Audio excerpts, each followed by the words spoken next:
السلام عليكم ورحمة الله وبركاته walaalahey khaliya meel kastoo adduunka aad ka joogtaan waa walaashin marka xasan maxamed oo idile caafimaad iyo barwaaqo ku noolaada inta xanuunsan ilaahi subxaana wa tacaala ha caafiyo inta caafimaad qabtan ilaahi subxaana wa tacaala ha u siyaadiyo sida aan wada ognahay dunidan waxaa ku nool dad ilaahi subxaana wa tacaala uusan siinin dhexdooda laxaad una u dhammaystirin dadkaasoo rajadoodii iyo riyadood sida ay aheenna waxba ay iska bedelin dadkaasoo ku riyoon jiray inay noqdaan wax walbo ay jeclaayeen noqdeen kana guul heleen haddii ay doonayeen inay caan noqdaan haddii ay doonayeen inay waxa ay dunida ka jecel yihiin inay helaan uuna u dhutinin qofkaas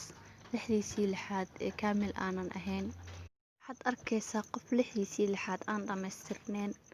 qof lixdiisii lixaad qabana uu usoo danonaya inuu wax ka barto inuu macallin u noqdo inuu ciyaar ka barto inuu ka barto feer inuu wax walba ka barto cilmi ka barto dad aad u fara badan oo lixdooda lixaad qabana waxaa arkaysaa qof lixdiisii lixaad aan dhammaystirneen usoo doonanaya cilmi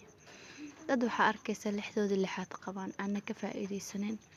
waqtigoodan aan ka faa'iidaysanin haddii qofkii lixdiisii lixaad ay dhammaystirneen uu rajadii iyo rayadii uu lahaa uu ka gun helay ama uu ka guul gaaray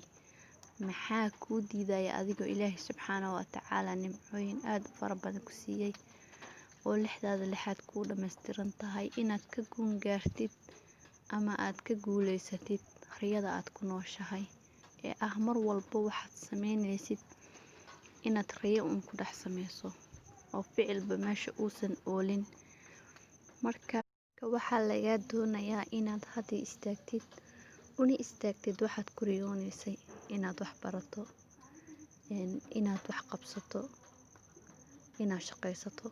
inaad guursato ayuu wax adduunka laga hamiya oo kheyr ah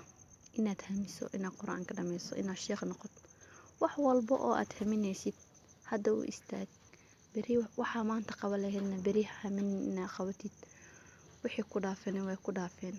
oo dib ha u xasuusanin markastana waxaan ku leeyahay walaal ilaahi subxaana wa tacaala nimcadii uu ku siiyey kaga faa'iidayso kheyrka iskuna day waxa sharta ah inaad ka fogaatid waayo adduunyada dhaldhalaalkeeda waa maalmo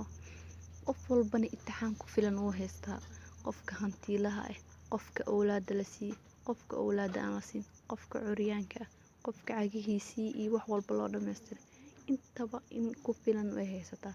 ha isdhiin marka qof kastoo aa aragtid nimcu ku dhex jiraa balse wuxuu isleeyahay adduunyada iska maaweeliyo wuu iska dhoola cadeynayaa adigana si lamid ah adduunka iskaga maaweeli kuna faraxsanow maalmaha aad haysatid waxaan ku leeyahay meel kastoo adduunka aad ka joogtiinba assalaamu calaykum waraxmatullaahi